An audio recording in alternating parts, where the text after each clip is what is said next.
Hello, wonderful to be with you all. Welcome to the Franciscan Action Network's webinar on Ukraine, the role of narrative and propaganda and opportunities for diplomatic paths forward. My name is Eli McCarthy. I am the Just Peace Fellow here at FAN, and I'm going to hand it over to Michelle Dunn, the Executive Director, to begin us with prayer. Welcome, everyone. This is a prayer for Ukraine that was written by the Catholic Agency for Overseas Development in the UK. Loving God, we pray for the people of Ukraine, for all those suffering or afraid, that you will be close to them and protect them. We pray for world leaders, for compassion, strength, and wisdom to guide their choices. We pray for the world that in this moment of crisis, we may reach out in solidarity to our brothers and sisters in need. May we walk in your ways so that peace and justice become a reality for the people of Ukraine and for the people of Russia and for all the world. Amen.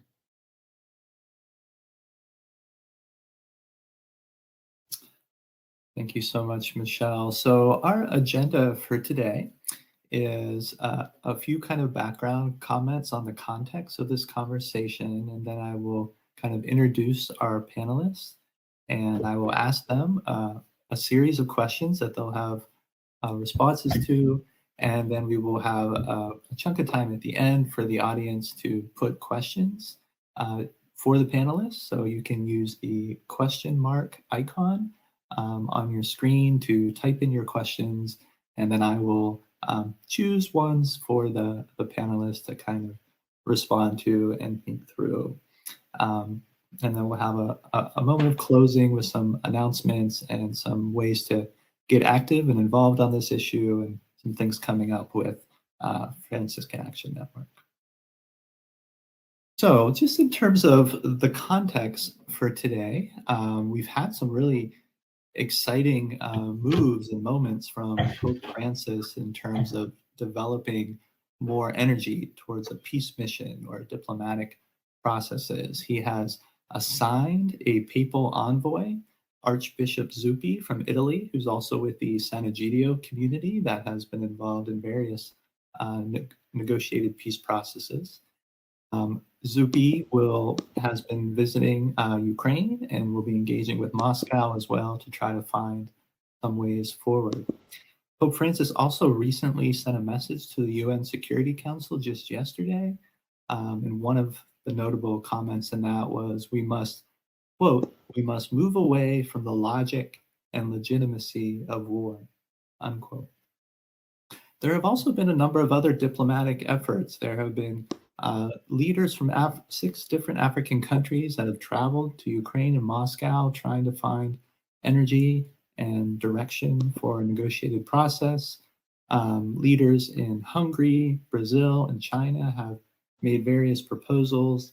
Denmark has even offered to have a summit between the leaders involved in Ukraine and Russia.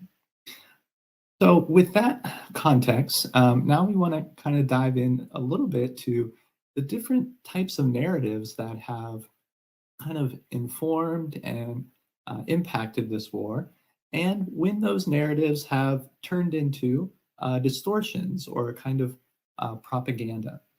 So our speakers today, first we have Dr. Anatol Lieven, who is the director of the Eurasia program at the Quincy Institute for Responsible Statecraft here in Washington, D.C. He went to Ukraine to do some research back in March of this year, and his latest book is on climate change in the nation state. A second speaker is Benjamin Abelow, who has his MD from Yale School of Medicine, also a book author and writer about the political context of war in Ukraine. Our third third speaker, Nadezhda Beliakova, who has her Ph.D. in history from Moscow State University and is an expert on church-state relations in Russia, is also a research fellow at the Excellence Cluster in Germany. So we're very happy to have all of you. Thank you so much for joining. So we're going to start with the questions around narrative and propaganda, and then we will shift to the topic of diplomatic opportunities. So let's start with Ben and Nadia, and either of you can kind of go first. But the first question is, what common narratives are influencing this war?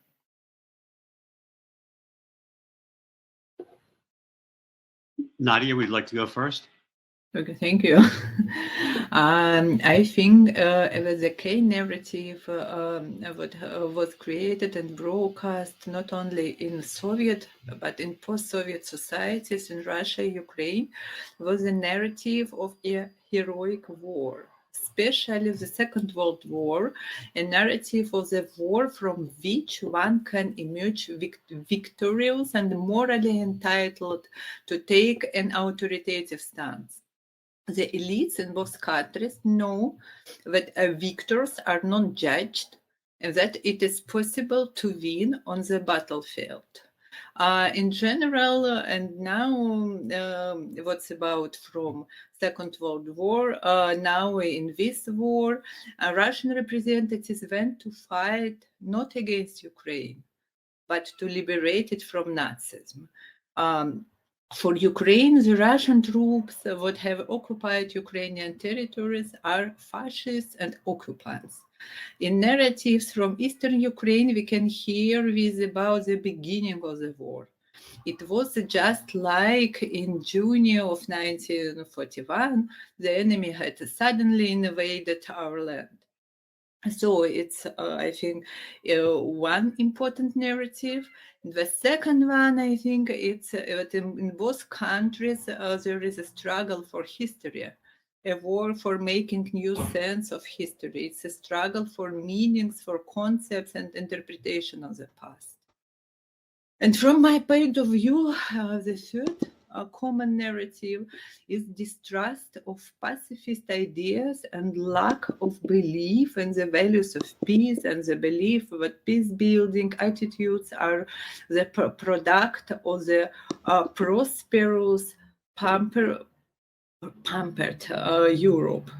I think I have 1 minute, and I think the another one is the general narrative that nobody knows anything for sure, but everybody is lying and money solves everything. War is now a source of income for the population of both countries. It's why military salaries are so high, payments to the families of the dead are so high, and the defense industry spendings are high. Another common narrative is everything can be put down to the war. The war will write it all off, or I don't know how it is in English, better to say war will pay for everything.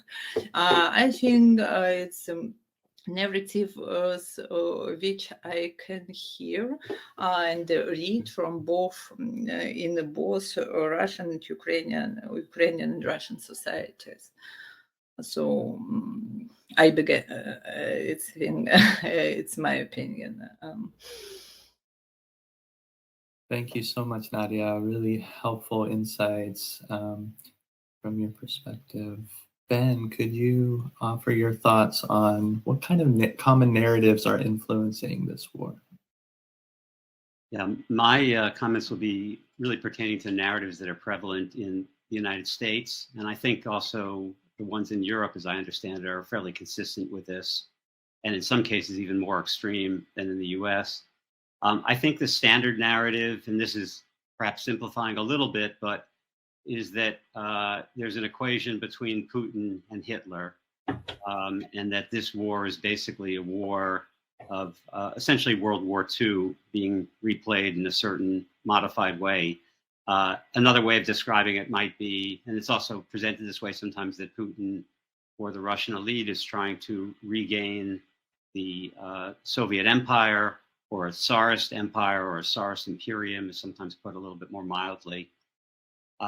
So I think that's the view that predominates. And when that happens, of course, this leads to certain conclusions about the nature of negotiation, which if Putin is Hitler, then any attempt at negotiation, at least any attempt at immediate negotiation, tends to be seen through the lens of Munich and appeasement.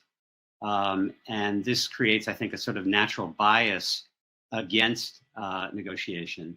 And it doesn't have to be an absolute bias. That is, you hear talk in the US, well, where we here are open to negotiation once Ukraine gains back more territory and therefore has more leverage at the negotiating table. And I think that's problematic for a number of respects I won't go into now. But to pick this apart a little bit further, I'll just say that sometimes this idea of Hitler, Stalin, Tsar-driven war can also be framed in terms of whether it's provoked or unprovoked. And if it's provoked, that raises other questions about, are we talking about a deliberate provocation trying to goad Russia into war? Or are we talking about a series of actions that were perhaps well-intentioned, but nonetheless served as provocations and threats that led to war? Another way to frame this would be a question of, is Russia responding to security concerns, or are they being purely aggressive? And if attending to security concerns, are we talking about, quote unquote, legitimate security concerns of the type that might occur in other countries? In the US, for instance, that they might respond in this way in a similar situation? Or are we talking about, generically, let's call it a paranoid security concern, one that doesn't really have any objective basis in reality? And ultimately, I'm starting to frame things in terms of, trying to find the most neutral way to talk about it. Is this, obviously this war is aggressive. There's no question. When you invade a country and attack it, there's aggression involved.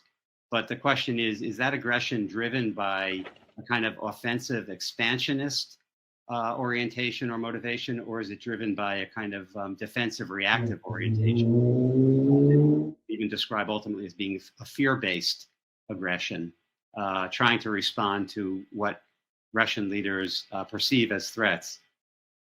I have a couple more words, but I think maybe my time is up, so I'll stop here. Thank you so much, Ben. So, the role of narrative is so critical, and yet, as we see, can be really complex. And, those of us living in the US get a predominant kind of way of looking at this from, our political leaders and, major media outlets and so forth. So there is truth in the midst of this. And one of the challenges in war and hostile conflict is to try to lean further into what the truth may be. So you've heard of some possible prominent narratives and a little bit about where there may be distortions, but I wonder if Nadia and Ben, if you could go a little further, and how have the key stakeholders generated narratives that have distorted the truth, and how do we get closer to the truth in this conflict?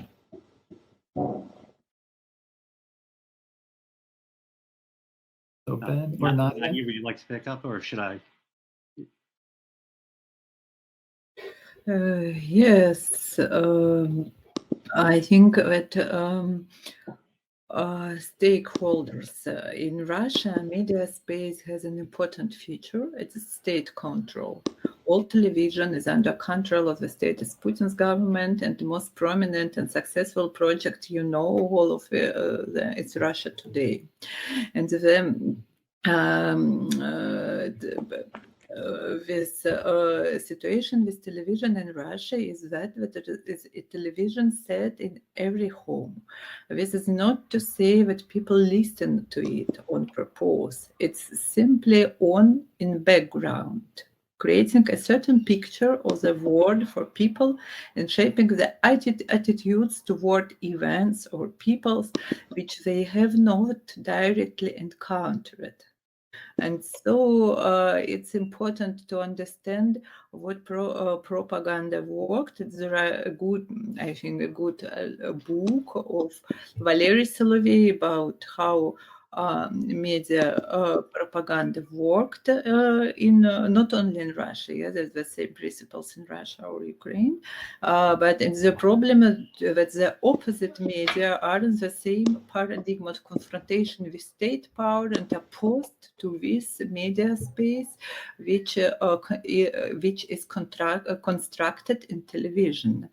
In Ukraine, the situation is somewhat different. I think there have always been several there before the war oligarchs who share the information. Important influence were and are bloggers who were and are in media field of one oligarch or another. And I think it is a important difference of who is stakeholders in both countries, and what is together. What's problem I saw that support and distribution of conspiracy theory, the idea that the world is against us, it's functioned very, very good in Russian propaganda. We can often see the use of the image of the hostile and incomprehensible other. The images of enemies and fears are cultivated a lot of time. For example, in 1415, the Russian media was full of reports about Ukrainian Nazis. Many people I talked to in Moscow had never been in Ukraine or to Ukraine, but then I told my neighbor that I was going to live with my children. She told me, how can you not be afraid? There are Nazis there. They can harm your Moscow-speaking children. And the image of the threat posted by Ukrainian Banderovцы, the pictures of classified boys, the images of Ukrainian Nazis has been successfully launched in Russian media. It was a full success. And today the threatening threatening idea of the war between Russia and Ukraine being a product of United States policy, which is against Russia, is very popular in media manipulation. And Ukraine, in Ukraine, it's popular idea that the West is against the Slavic nations, yes, and in Russian-speaking world, we are the victims of. It's another way, but we are victims. It's a very important narrative. Today, the threatening idea of the war between Russia and Ukraine being a product, so it's, I think, a product that all the world is against Russian population. It is not aggressive war from a media interpretation, but there are a lot of threats. So another threats there are both in both societies. It is very interesting for me from anthropological point of view, that in both societies are homosexual propaganda and juvenile justice. Both pose threats are for Christian families, and it's threats from the West, and it's cultivated with threat, and how to get closer to the truth, what it's true. We know the question from the gospel. There is probably only one truth, yes, maybe from my point of view, maybe as Christian, in this trend of dehumanization of enemies, the image of enemies and threats, more speak about personal experience, maybe about God providence in creating a unique human being, about a person created in the image of God and his uniqueness, regardless of the size of his size of his bank account or of his citizenship. Yes, the problem is, but with human being. It's under this unique human being is under the question during the war. Yeah, And thank you. Thank you I so think much. I have not more time. Sorry. Yes, yeah. So the transformation of enemy images, right? A really important process and aspect of how do we rehumanize ourselves and each other in the midst of hostility and aggression and harm. So Ben, we can come back to you, Nadia, in a bit. But Ben, what are your thoughts on how the key stakeholders have generated narratives that have distorted the truth, and how do we get closer to the truth, or find narratives that will facilitate kind of an end to the war? Thank you. So I have again, I'm going to be focusing mostly on the situation in the U.S. and probably by association Europe, but U.S. is really my base, and that's where I mostly think about. So I break this down in a few ways, and I'm thinking mostly of what is influencing the decision-making process in Washington among the foreign policy elite, or those people who are really driving the situation. And I see a number of areas. One, I would say ideological. And by that, I don't mean necessarily anything evil. But I think that many people are driven by what I would call a kind of Russophobia here in the US. And I don't mean that as just sort of a put down or pejorative. I mean it in the literal sense of fearing or hating Russia. And often those two together go together. If a person deeply fears Russia, they will in some sense hate Russia, and they will think that Russia must be deprived of power, otherwise it will wreak havoc in the world. So I think that there are, and one can find this expressed in different ways in books. So for instance, Robert Kagan, who's the husband of Victoria Nuland, Undersecretary of State for Political Affairs, and really a kind of driving force in a lot of what has gone on with US foreign policy, wrote a book called The Jungle Grows Back, where his perception is that the world basically must be under the control of the US. Some would use the term hegemony in order to prevent the jungle, this kind of great, dangerous, anarchic state in the world from growing back. And this could be focused more on the situation in Ukraine through writings of people like Zbigniew Brzezinski, who wrote a book called The Grand Chessboard, looking at the sort of the pivotal role of Ukraine in terms of containing Russia. So I think that there are people who are driven by those generically described ideological positions. There's also an incentive structure in place, which would be usually described under titles such as the military-industrial complex or the military-industrial congressional complex, or as in a more extended form, the military-industrial congressional intelligence, media, academia, think tank complex. This is a term that Ray McGovern came up with, trying to come up with an extensive term that would cover all the elements of the military-industrial complex. So I think that those incentives sort of tilt the playing fields toward military solutions to problems that otherwise can be dealt with diplomatically, and in some cases creating problems where none even exist. And then finally, I would say that many of the people who are very involved in promoting this war in the States would be essentially what I would be describing as doubling down. That is, they were playing a key role in advocating for NATO expansion toward and to Russia's borders. And now that that's happened, it's very difficult, I think, for them to begin to seriously consider that perhaps that strategy was flawed. So instead, they are taking the current situation and they are interpreting it in light of the same narrative that they used to drive NATO expansion in the first place. I think I've probably used up my time here, so I'll break it at that point, and obviously we can talk about this more in the discussion. Yeah, thank you so much, Ben and Nadia. So as I'm going to turn to Anatol here in a moment, with kind of the transition question about trying to think about what narratives will facilitate an end to the war and generate a more just peace that many of our political leaders are naming as the goal. And we can, maybe think about themes of one human family, focusing on saving lives, the right to life and needs for security, focusing on how do we break the cycles and dynamics of violence, and acknowledging harm.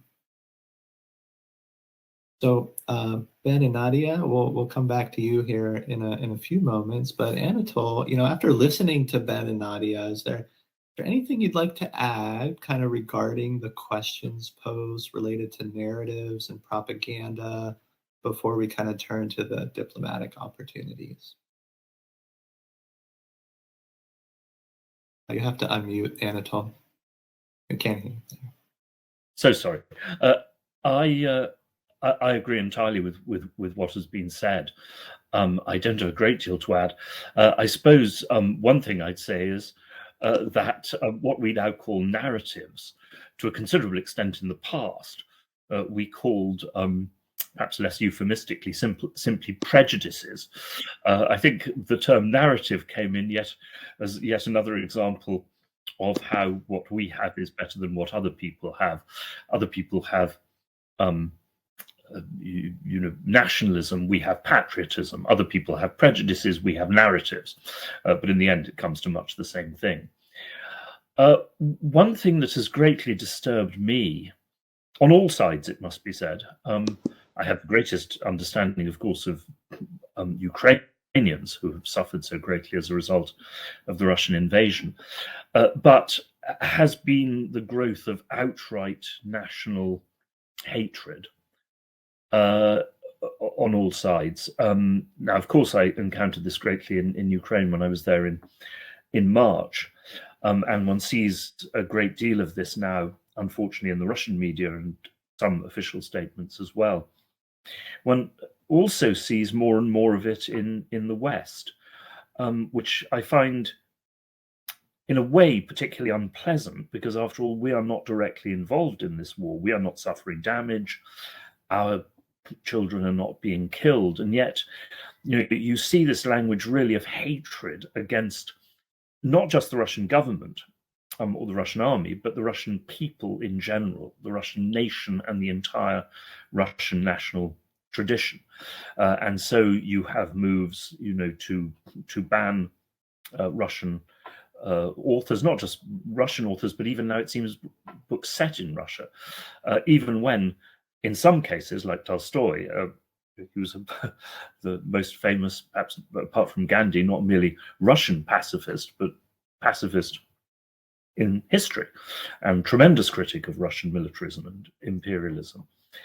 And there was a rather dreadful, I thought, example in the Guardian newspaper, dreadful particularly because the Guardian is a liberal paper in Britain, which really, accused the entire Russian tradition of savagery, brutality, racism, in a way which I think, applied to almost any other country or people around the world. The Guardian itself would have called racist. And within, in the case of Ukraine and Russia, this is to a degree new. Because in the past, however hostile governments may have been, there was little real hostility among ordinary people, at least in most of Ukraine and most of Russia. This has grown up as a result of the war. I think, in the case of Russia, this is terribly dangerous because it risks, becoming extended to other ethnicities in general, something which, by the way, has not been characteristic of the Putin administration so far. It has, in fact, been very much a reflection of the Russian state multi-ethnic tradition. But it's easy to see, given some of the truly awful statements now being made in Russia, that this could grow. In Ukraine, as I say, I have more sympathy, obviously, since they've been invaded and have suffered tremendous destruction and human loss. But I have to say, I spent some time in Kiev and north of Kiev, but I also spent some time in Russian-speaking areas of southern Ukraine, partly in hospital in Zaporizhia. And I did notice very much that the explicitly racist language against Russians that I read and heard in Kiev of, Mongoloid barbarians and Asiatic savages, and calls for the complete cancellation of Russian culture and Russian language in Ukraine, that I heard, of course, a great deal less of, or almost none at all, in the Russian-speaking areas, where everybody I talked to was deeply hostile to Putin, the Putin regime, to the Russian army. They were all loyal to Ukraine. But naturally, as people who had been brought up speaking Russian and who, in the great majority of cases, had close Russian relatives or ancestors, this line, which essentially treated a very large part of their own tradition as subhuman, did not go down well. And I think that we in the West, precisely because, we, as I said, we are not suffering directly, have a duty to push back against this kind of hatred, which is, I'm afraid, reminiscent of some of the darkest periods of Europe's own past.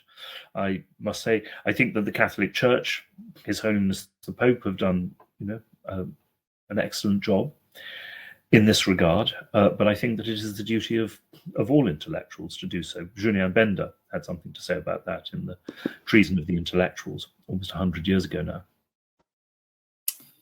Yeah, thank you so much, Anatol, for sharing your experience being in Ukraine and encountering the people in the midst of the struggle, and the different energies and patterns that you were kind of noticing. So as we turn to kind of the diplomatic space, what opportunities do you sense on the horizon for diplomatic negotiations, and how can we start to support some of these efforts?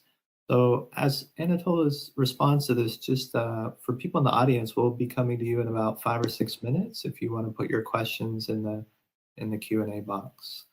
Go ahead, Anatol. Well, I don't think there's much opportunity right now for negotiations, because I think that everyone is going to wait for the results of the present Ukrainian offensive. But it seems to me that once those results are clear, as they will be by the fall or during the fall, then a window of opportunity will open for a ceasefire. Really, whatever happens, because if Ukraine has made major gains, then a good many people will say, Ukraine has actually regained or can regain as part of negotiations everything that it has lost since the Russian invasion last year. But now it must stop, because if it goes on to try to reconquer Crimea and the Donbass, first, this would almost certainly lead to radical Russian escalation. But secondly, I do not think, from most of the evidence, that a majority of the people in these regions actually want to be part of Ukraine. In the remaining Russian-speaking areas of Ukraine, affection for Russia, which used to exist very strongly, has not survived being bombarded by Russia for more than a year.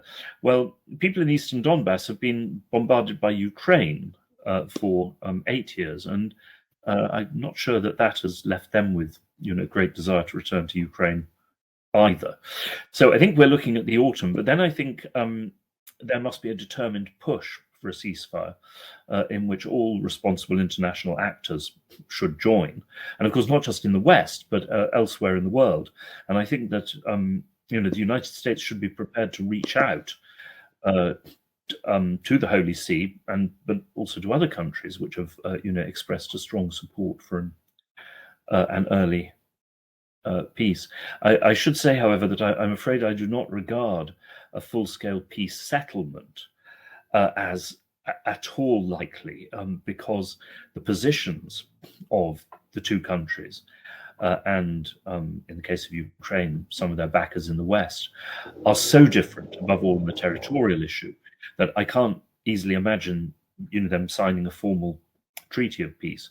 I can, however, imagine a ceasefire which would end the really massive violence that we've seen, hopefully would be a stable one, as in Cyprus, and which is, of course, an essential precondition of negotiations for an eventual formal peace settlement.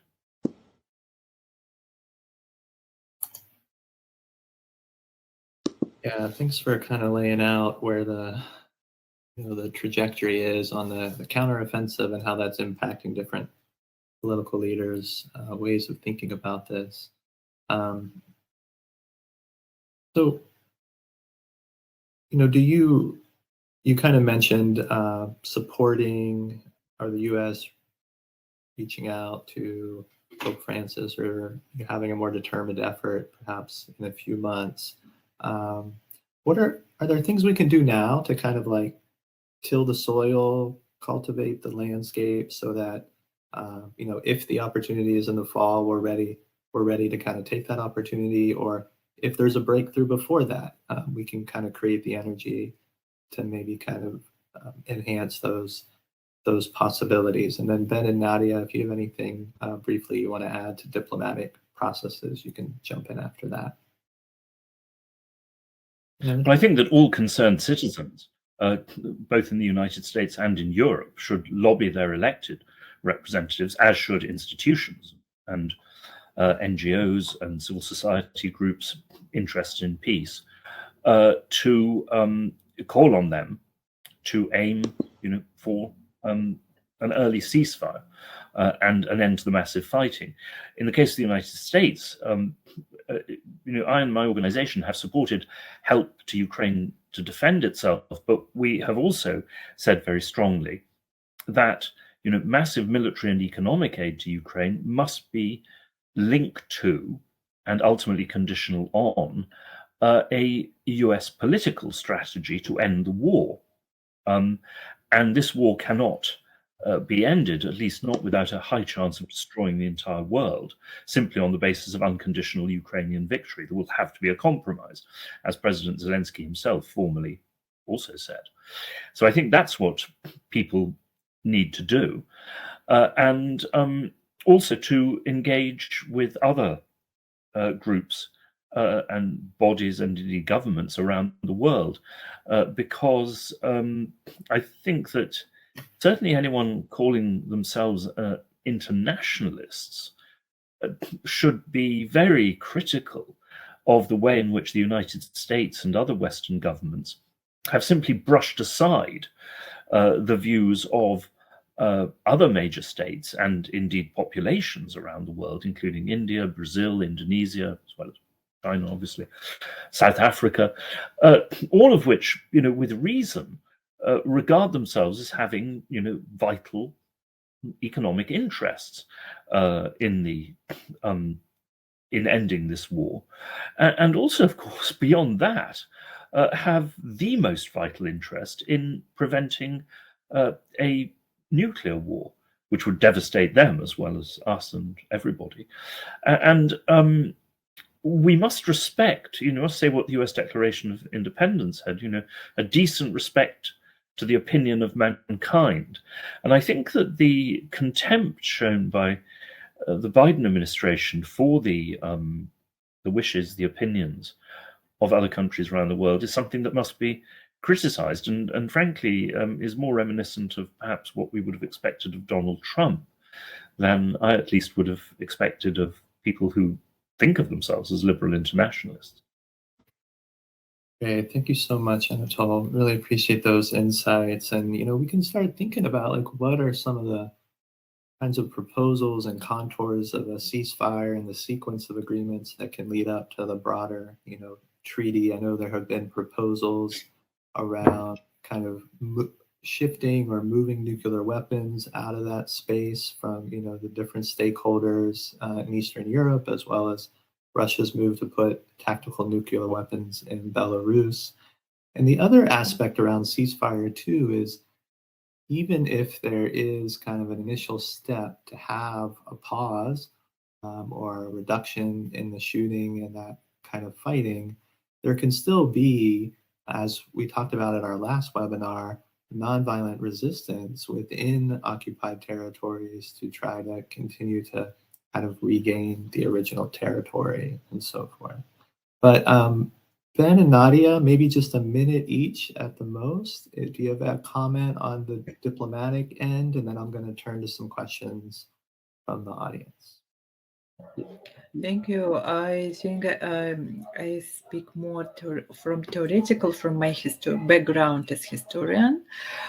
So I think that what from our as humanitarian circumstances can we make to speak and to end the war or generate a more justice peace. Yes, that I think the first is we to move away from the narratives of dehumanization of both sides, but it's very theoretical. We tell about it a lot. It is important to convey the for public in both societies that this war is never the first nor unique, and what there are no conflicts in which one side is completely right and the other is simply at fault. Unlike in Western Europe, neither in Russian nor Ukrainian audience know about Balkan conflict or about the conflict in Bosnia, about the conflict in Kosovo, nor are they aware of forms of ending the war there.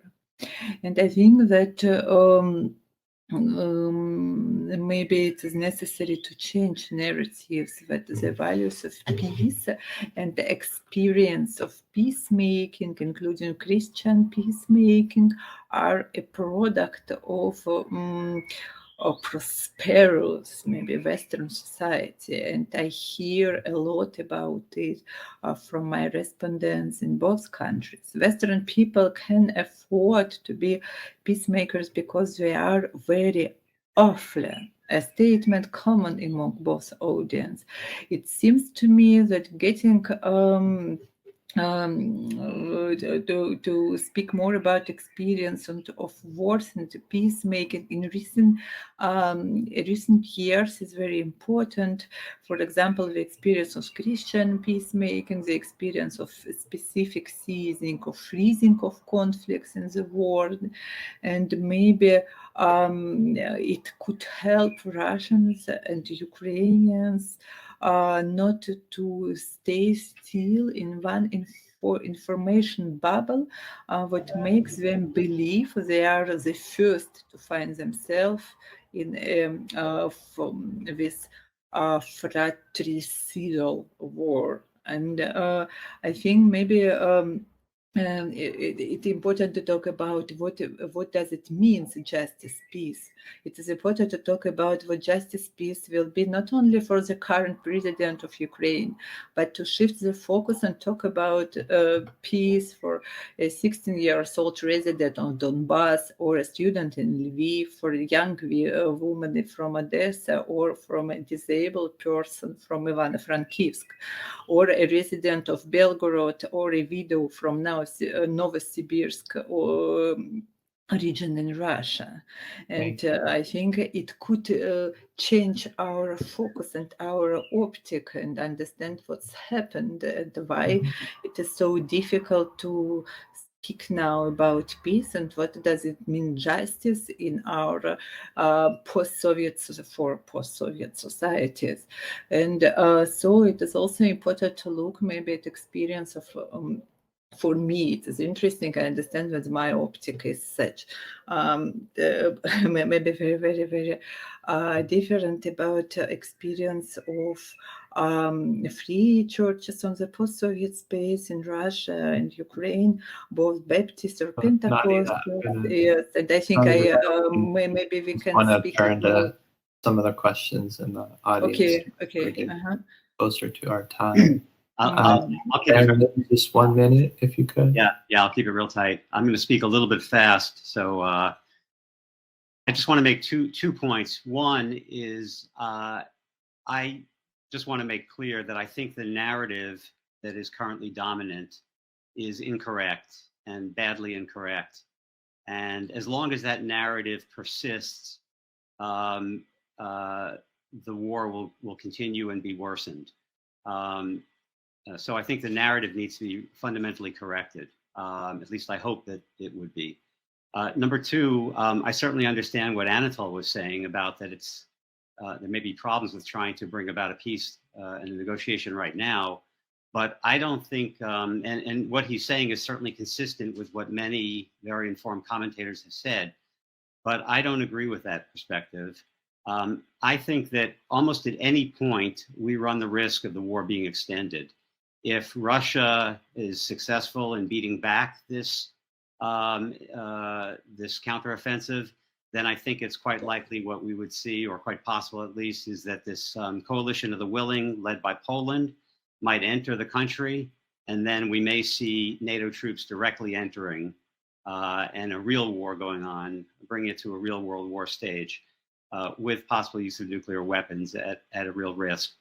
Number two, in the other direction, if Ukraine is successful in pushing toward Crimea or even starting to enter Crimea, I don't think that the West is going to be very happy to stop the war at that point either. So I think that basically there's not going to be a natural stopping point for this war, and that it should just be stopped now. I'll also add that many people who have looked at this closely, I'm thinking specifically at this moment of a January 2023 RAND report that basically said they don't think that Ukraine is likely to have any significant gains. They may gain a little, but they may also lose a little or even a lot. So I don't see that there's any real benefit to continuing. In fact, I think there's a more net risk for Ukraine. And then if that happens, then we've got a real risk of escalation on the side of the West. So I would advocate for stopping this war right now as much as possible. And in fact, I would advocate for the US using unilateral control of the money that is keeping the entire Ukrainian regime stable at this point, to basically say, we're going to cut off this money and we're going to stop this war now. Now, obviously, Russia would have to agree with that, but I think that's the approach that should be tried. Is a real pressure on what amounts to a minor U.S. ally at this point, Ukraine, and trying to bring about a peace negotiation immediately. Obviously starting with a ceasefire and perhaps a zone of disengagement, and then negotiation. Okay, thank you, Ben, for kind of drawing some of those distinctions, right? It's a gray area in a way, and yet there's so much at stake. So we really want to try to be thoughtful and engaged as best we can. One of the questions coming up here from the audience is, which parties are best positioned to speak with both Ukraine and Russia regarding a ceasefire and eventual kind of peace process? Anything anybody would like to say about that question? Anatol, why don't you comment on that, since I think you started to speak about this already? Sure. By the way, I should say that I too would dearly love to see peace now, and I very much share Ben's fears. I was simply trying to speak from a realistic standpoint as an analyst, but yes, I mean, something else I should say is that we need to bring the greatest possible pressure to bear on our elected representatives, as far as they're listening to us, precisely to avert the scenarios that Ben set forward of direct Western intervention, or at least some Western actors dragging the rest of us in, and eventually or perhaps very quickly, over the brink of nuclear war. As to actors, I think that I would say in many ways, unfortunately, but still, the United States will have to play a leading role because the other countries can act as mediators and can bring some influence to bear. But I'm afraid that the Ukrainian government simply will not listen to anyone other than the United States, because they don't think that anyone else has the real power, and also they have come to have a deep distrust of the Germans and the French, for example. And for Russia, well, I'm afraid that from a Russian point of view, they saw, after the Minsk peace agreement of 2015, that an agreement brokered by the French and Germans, to which the United States was not fully committed, would simply not stick. The French and Germans, without total American backing, were simply not willing, able, to push the Ukrainians into honoring the Minsk agreement on autonomy for the Donbass. And from a Russian point of view, that will happen again. That's how they see it. That is their narrative or prejudice, or call it what you will, in any other future agreement to which the United States is not totally and explicitly committed. So I think other actors can play a very useful mediating role, but in the end, the US has to sign up completely to any agreement. Yeah, may I just comment? I'll comment briefly on that, which is that, in some sense, I agree with what Anatol is saying. I think the US will have to be involved. But I would like to see a very proactive role for other countries, not only Global South, but also European countries, basically, and this will take guts and persistence and intelligence and kind of a gamble to basically press the US, and in some sense even to humiliate is not the right word, not the word I'm looking for, but to basically call out the US for continuing a war that is at risk of totally destroying Ukraine and having it cease to function as a society, and also greatly increase the risk of nuclear war. So I would like to see parties outside of the US basically demanding, pressuring the US, and so that in some sense, though I agree with Anatol, I don't want to see the US have to initiate that, because I'm not sure that that will happen without significant outside pressure. My own feeling is, I sometimes state this, and it may or may not be true, but I believe it, is that if a single, even European country, member of NATO, the leader was willing to speak out with kind of intelligence, persistence, courage, and guts, really, and try to bring this war to an end, I suspect it would be brought to an end. Right now, what I see is a lot of players that are sort of deferring to the US more than they should. Anyway, I'll stop there. All right. Well, thank you both.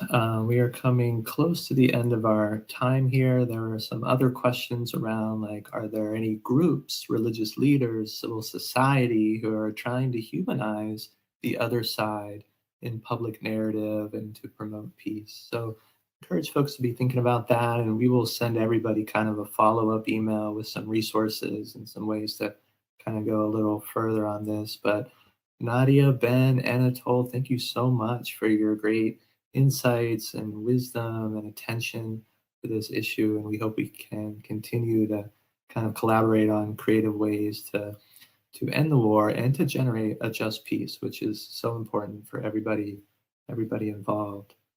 So as a way to kind of shift to our closing, just a couple things. One is, Pope Francis had this recent presentation at the UN Security Council, and we'll send you a kind of link to what he said. But in short, a couple of things he mentioned was, he says, the time has come to say an emphatic no to war and state decisively that wars are not just. We must move away from the logic of the legitimacy of war. Only peace is just, a stable and lasting peace. So we have an action alert that you can participate in to send a message to Congress to call for diplomacy and a range of peace-building practices. There should be a little green button that comes up on your screen there, and we'll also send a link to it out by email, but we encourage you to do that and to share that with others. There's also a sign-on letter going around for religious leaders and organizations to sign on and support Pope Francis's diplomatic efforts, and that'll be put in some Catholic and other religious media, and we'll use it in other ways as well. So we will send that around also. Michelle, do you want to go ahead with the closing prayer? Yes, I'll go ahead and do a closing prayer. This is a prayer from World Vision. Oh God, hear our prayers for our sisters and brothers in Ukraine. Lord, we ask for peace for those who need peace, reconciliation for those who need reconciliation, and comfort for all who don't know what tomorrow will bring. Lord, may your kingdom come and your will be done. Lord, we ask that decision makers hear your voice. We ask for wise actions from global leaders who have the power not only to start wars, but to stop them too. We cry out, O God, for an end to this crisis, for mercy, peace, and truth, because you are, O God, our light, hope, power, and love. Amen. Before we leave today, I want to thank Eli McCarthy for organizing this event. Eli is our Just Peace Fellow at Franciscan Action Network. Also to thank our speakers, Nadezhda, Ben, and Anatol. And one last word, our next event at FAN is on Wednesday, June 28th. This will be our annual benefit. It's going to be an online program focusing on Franciscan care for and solidarity with those who are impoverished in the United States. And your contribution to this event, and I think there's a little green button at the bottom of your screen if you're interested in buying tickets or sponsoring that event, your sponsorship would also help pay for our benefit dinner, which is going to be a dinner for those who need a meal at the Franciscan Center in Baltimore. So as always, we thank you for your support and for engaging with us in our events. And we wish you peace and all good from the Franciscan Action Network. Thank you very much and goodbye. Thank you.